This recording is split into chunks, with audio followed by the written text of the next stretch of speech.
Hello and welcome to Rise and Unwind. My name is Dan. You know, each and every week I try to talk to people from across the country about things you could do in your neighborhood. And on this week's show, we got this. Well, everything. I mean, it's like night and day, honestly. I mean, the airbags are constantly monitoring the rider. There's gyroscopes and accelerometers. So if you're looking for affordable Mother's Day gift ideas under $50, matching pajama sets are a great option. All of that plus more right here on that show we like to call Rise and Unwind. I like that. Kelsey Hart has been making serious moves in country music, earning millions of streams, touring across the country, and writing songs for some of the biggest names in his genre. With his new single, Something That You'd Miss, it shows a little more personal, reflective side, and is the follow-up to his high-energy hit Fireworks. We're catching up with him today ahead of the release. Welcome to the show, Kelsey. How are you, my friend? I'm great, man. Thanks for having me. All right, Something That You'd Miss. It tells a vivid story. What's the backstory to this song? Yeah, so it's a song I was a part of writing last year that one of my buddies, we were on a songwriting retreat, and he just started telling a story, you know, kind of about a situation that he had been in that was similar to this, you know, where wasn't anything, you know, that really happened, you know, bad in the relationship. The girl just, you know, she had moved a long way from her hometown to be with him, and just decided, you know, it just wasn't for her, you know. So that's where the story stemmed from. And you know, he just said, you know, I guess if I was more like her hometown, then I'd be something she'd miss too, you know. And so that's where the song started.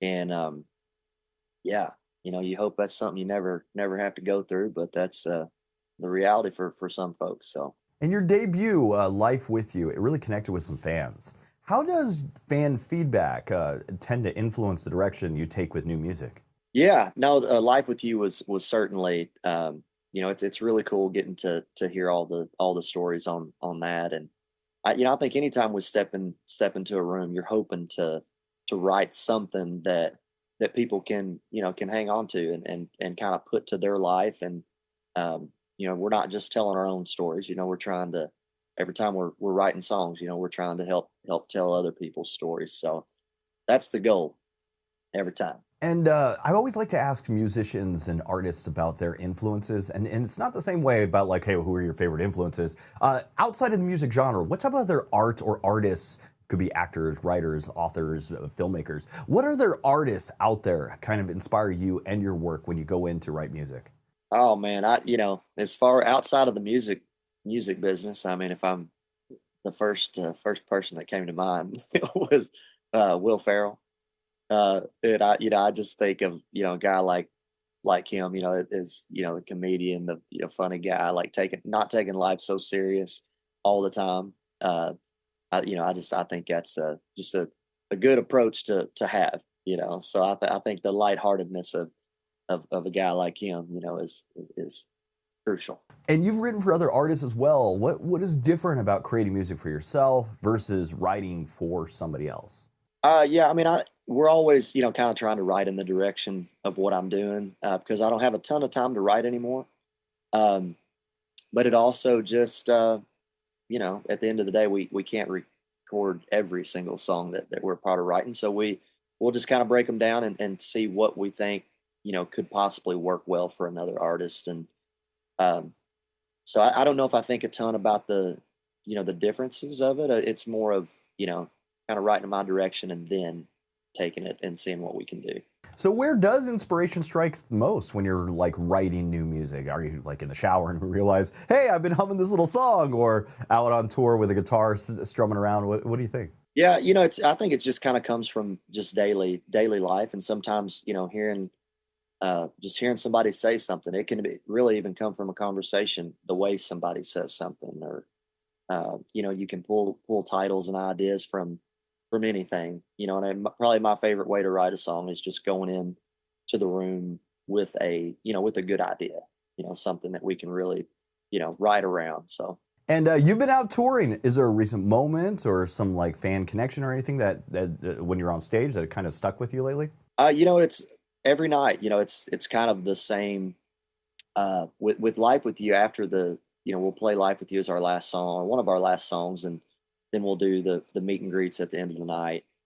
And it's always the coolest part to me is just getting to talk to the fans and hear, their personal stories about, how the songs, have affected them and stuff. So I think every night that's probably my favorite part.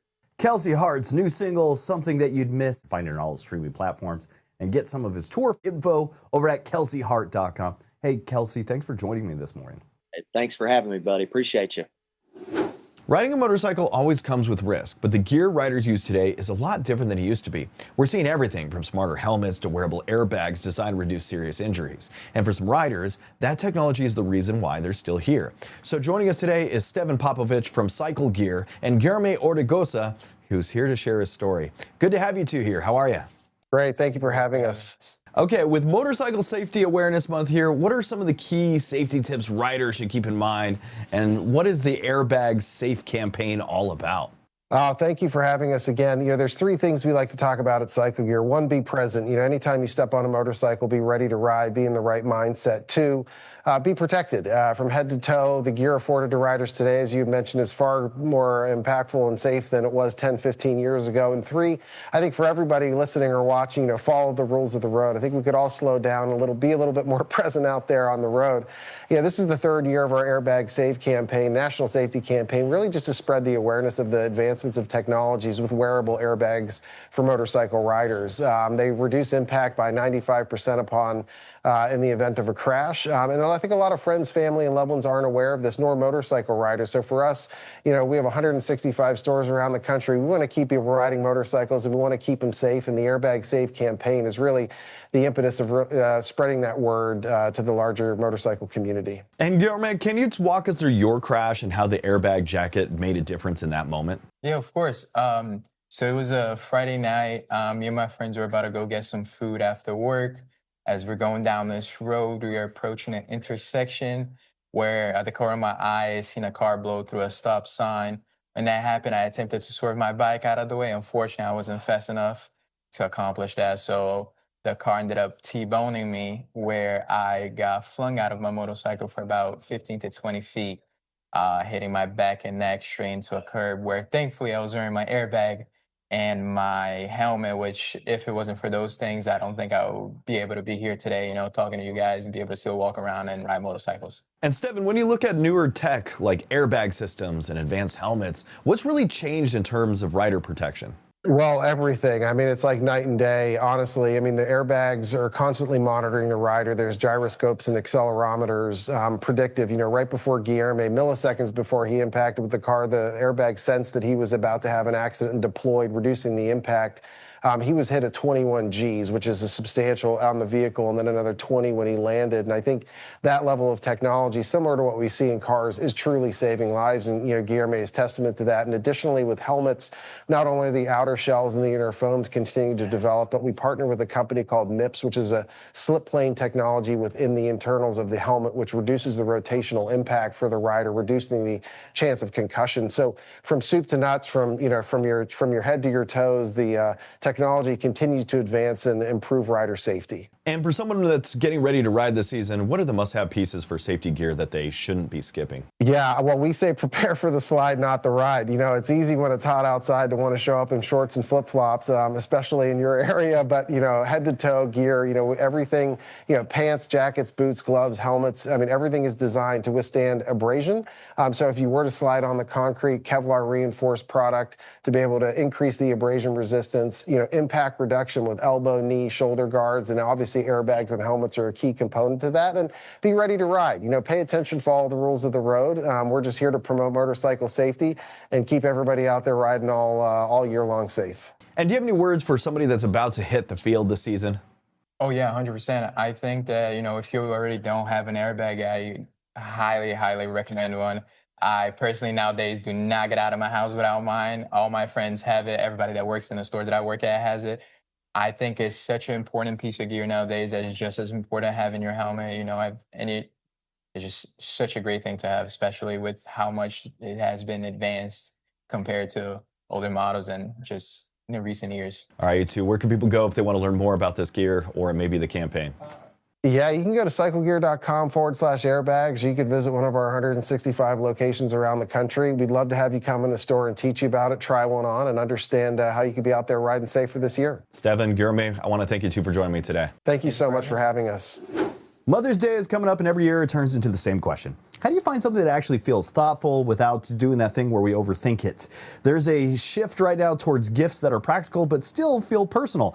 Bethany Braun-Silva is here with some ideas that strike that balance. It's good to have you here, Bethany. How are you? I'm doing so well. Thanks for having me. Okay, so what are you noticing this year when it comes to gifts moms actually want? You know, I always say, as a mom myself, Mother's Day is less about the big flashy gift and more about feeling appreciated. And honestly, something as simple as a great outfit can really do that. It gives moms the feeling of, oh, wow, I feel like myself again, which so many moms can relate to. So if you're wondering what to get mom for Mother's Day 2026, I love starting with fashion. And my go-to place right now is Shein, because they really check all the boxes: trendy styles, affordable, quality pieces, and a wide variety, so you can find something that fits mom's personal style. And for spring, it's all about easy wearable pieces. One look I love is this Shein striped knitted vest, which has that soft, lightweight knit feel, paired with these plain front type pocket shorts. They're relaxed, comfortable, and have that easy pull together look without trying too hard.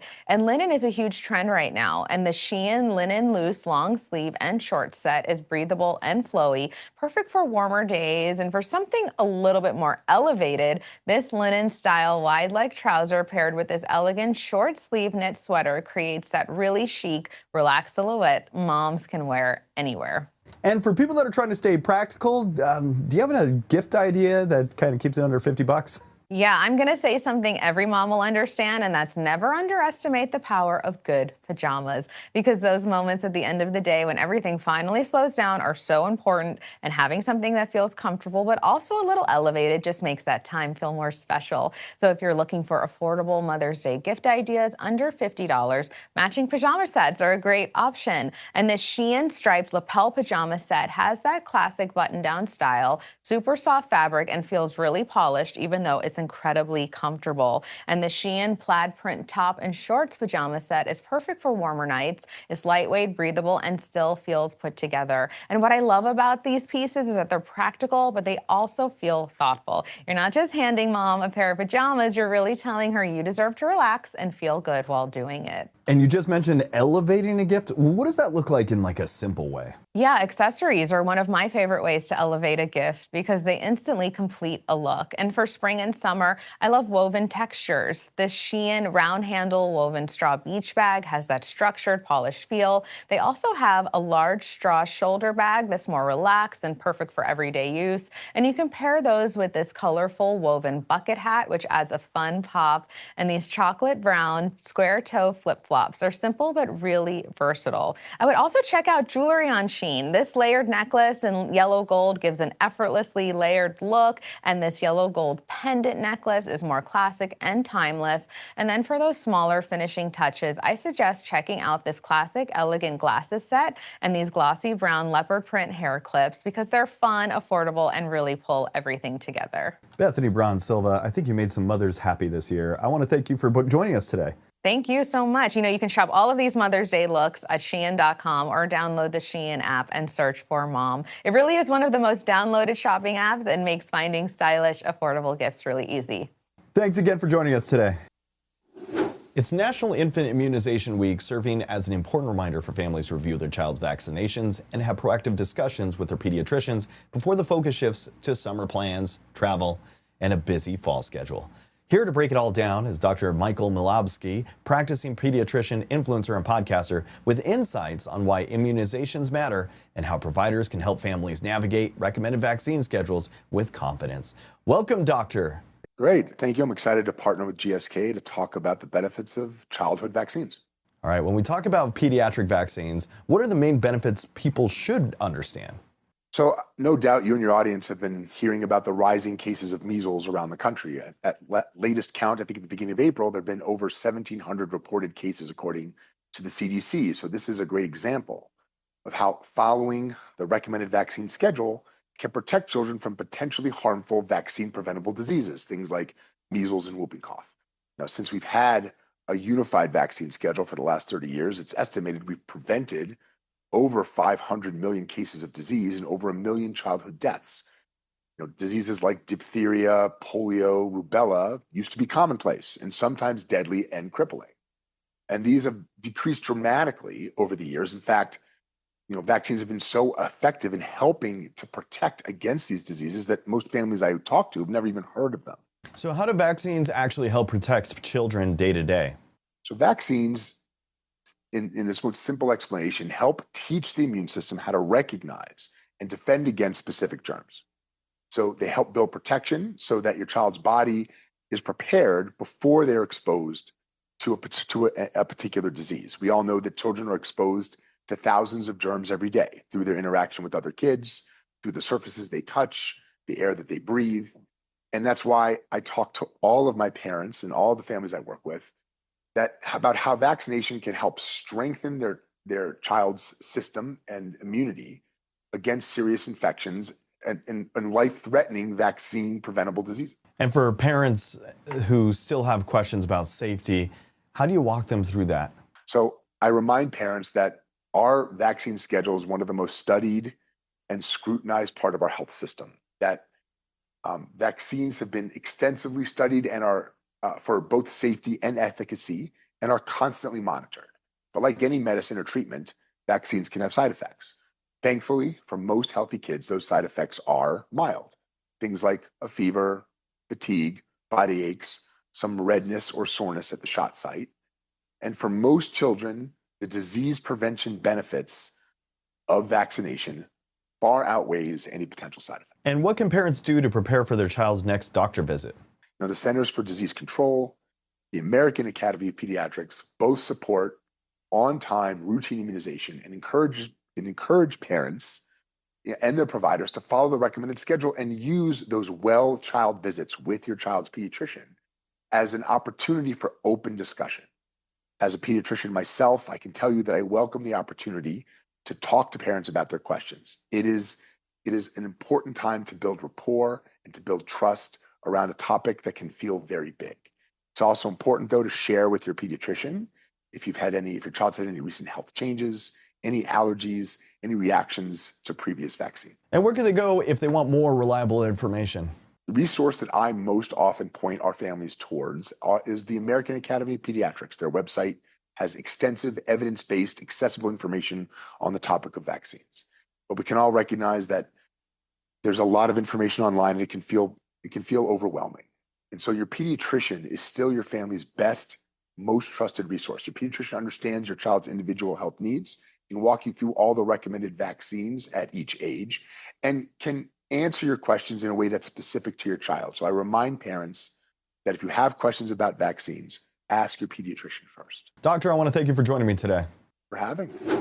There's a reason trails become such a go-to lately. They're simple, accessible, and people are looking for ways to get outside without overcomplicating it. And right now is kind of perfect window for it. Brandi Horton is here to walk us through how to find the right trail, and the hard part is actually enjoy it. Well, I'm not really a walker, so I guess that's the way I do it. It's good to have you here, Brandi. How are you, my friend? It is so great to be here. Thank you. Okay, so for somebody that hasn't explored much, I've been wanting to, but I don't know how to start. How do you find a trail that actually fits kind of like what you're looking for? Well, it can be overwhelming. There are so many great trails in Florida, and right in the Tampa area, you all have one of just the most incredible trails in the country, the Pinellas Trail, right there. There's just so many awesome trails, and so for folks, we often send them to RTC's platform, TrailLink. It is a resource for finding out information about trails. It's got maps, it's got user reviews. So you think about, you're like, oh, I don't really like to walk, but maybe if you walked a couple of minutes and then there was a place to stop and take in something cool, that might change the experience. So really lets you map out an adventure that's right for you based on the types of activities you like to do, the things that you're interested in, tells you about surface types, tells you about amenities, places to see, things to do along the trail. Another thing people really love about rail trails is the history, and that's something else TrailLink connects you to. It'll tell you a little bit about the railroad line that maybe was originally where the trail is now, now, or, other neat things that have happened in the region. So as you're out there, you're kind of taking in the culture of the place, you're taking in the history, the heritage. And if you're new to this, what makes the first experience go well versus, not so great? I always say plan ahead. I think sometimes we're rushing about our lives and it's like, oh, I'm just going to go out on that bike ride or go for that walk. And if this is a new space to you or you're doing something different or new, strongly encourage you to take a little bit of time, explore the maps on TrailLink, get an understanding of where that trail goes, what it connects to, what opportunities there are to do cool things. Think about water. Think about bathrooms, think about whether or not there's going to be a place to stop for a snack. One, that can be a really great motivator, especially for my family, or if you need to bring snacks, because you might get hungry as you're out there and there isn't going to be a place to stop. So taking the time, planning ahead, making sure you have the right gear, making sure that you have the right amount of time, the right expectations is going to really set you up for success. And this weekend, we're celebrating Trails Day. What does that look like all across the country? This is a really special moment for the entire country. It takes place every year on the fourth Saturday in April. This year, that's April 25th. And it is RTC's invitation to everyone to get outside and just show off all the ways that trails make our lives and our communities better. RTC turns 40 this year, so we have really emphasized making this truly a national moment. So there are events taking place in all 50 states and in Washington, D.C. and in Puerto Rico. And in Florida, there are 7 events happening across the state, which is really exciting. And so we encourage folks, go to railstotrails.org/celebrate trails, look at the events that are happening in your state, near you. If there's something that is sparking your interest, amazing. If you're not into the events, that's okay. Just get out on the trail. We want as many people on the trail as we can get that day. We want everyone sharing their experiences, tagging us on social media at Rails to Trails, #celebrate trails. We want to take your stories about why trails matter to your life and put them into the national dialogue about why these spaces are so important to the entire country. And congratulations on making 40 years. What do you think has changed about how people have been using trails today?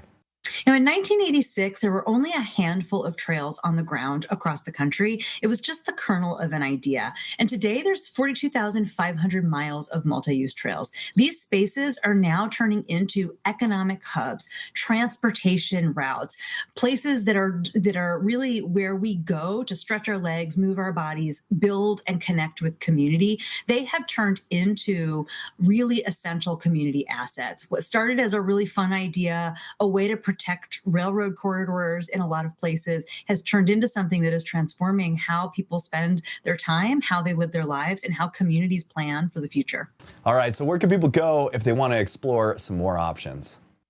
railstotrails.org. That is going to be your one-stop shop for information about Celebrate Trails Day and how you can participate, information about what's happening on trails in Florida and across the country, and where you can get that TrailLink app so you can plan the perfect day out on the trail. Brandi Horton, I really want to thank you for joining me today. I'm so thrilled to be here. A cancer diagnosis doesn't just affect someone physically. It can quickly turn into a full-time job trying to manage care, appointments, and everything that comes with it. There's a growing push to make that process a little more human with something called supportive cancer care, helping patients and families handle not just treatment, but everything else around it. Today, we're joined by Susan Hedlund with the Sherry and Les Biller Family Foundation, along with cancer survivor Camille Kapp. Welcome to the show, you two. How are you? Thank you. We're well, thank you. Okay, so when you look at the system right now, where do families tend to struggle the most? So my background is as an oncology social worker, and what I've seen over the years is that healthcare has become more and more siloed, more fragmented, and truthfully, cancer treatment has become much more complex. And so not only are patients and their loved ones struggling to make sense of their cancer diagnosis, but they're also trying to figure out their way through the system. And as you said, it can become a full-time job trying to navigate where am I supposed to be, who are the people I'm supposed to talk with, how will I manage my treatment and its side effects. And truthfully, it's not only overwhelming with the system, but also the financial navigation of all this is increasingly complex. Not everybody has insurance that covers the costs of care, but even for people who have good insurance, it can be really overwhelming just trying to make sense of it all. On top of that, you have the fear, the uncertainty, the depression and anxiety that can accompany the diagnosis, not just for the patient, but for everyone who loves them as well. And Susan, can you walk us through supportive cancer care and what it actually looks like? Oh, I'd be happy to. So ideally, we like to call it whole person care, and it really refers to the non-medical aspects that help people to get well. It's not the same as hospice or end-of-life care, but rather it's offering other layers of support. And ideally, I like to think of it as an umbrella that includes mental health counseling, support for families, nutritional support, financial navigation, health system navigation, and again, importantly, support for caregivers. And we offer that in some health systems, but it's often very fragmented. And our hope with the Support is Care movement is that this becomes the standard of care for anyone with cancer, no matter where they live, where they're getting their health care, and no matter what kind of insurance they have. And Camille, from your experience, where did that kind of support make the biggest difference for you? Well, about 9 or 10 months after my triple negative breast cancer diagnosis, I had a real low point in my life. I was done with the harsh chemo. I was done with my double mastectomy. I still was continuing on with some treatment, but the hard part was over. But mentally, I was struggling more than I ever had in my life. So when I approached my oncologist and asked if he could recommend somebody that I could talk to, a therapist that had experience working with cancer patients, I was surprised when he said, "No, I don't, but I prescribe you something." And I thought, well, that's not really what I need. I don't need more chemicals in my body right now. And so I struggled along for several more months before I discovered from my oncologist nurse that there was support, mental health support for cancer patients, along with a host of other services that could have been really helpful for me from day one of my diagnosis. And for somebody that's just starting this journey, what's something you wish more people knew early on? I wish they knew to ask for help. We kind of focus on that oncologist as treating our disease, our tumor, but they really need to know that they need to treat the whole person, right? Life doesn't stop just because you're fighting for your life, and you need that support in all areas so you can be strong enough to fight off that disease. Ask for it. And for people at home that want to explore this kind of care, where should they go? There is a website called supportiscare.org. And we've tried to really upload a lot of different resources that can help patients know what questions to ask, how to navigate their health systems, and resources for both patients and their loved ones as well. Supportiscare.org. I want to thank you two for joining us today. Thank you so Thanks much for having us. And that is it for Rise and Unwind. I want to thank you for tuning in and checking out the show. If you actually want to be on the show, email us. Go to our website. That's riseunwindtv.com. We're on Facebook. We're on Instagram. You can say hi there and check out some of the behind the scenes. Plus, follow our YouTube channel. That is at Rise Unwind. And until next week, we are that show we like to call Rise and Unwind.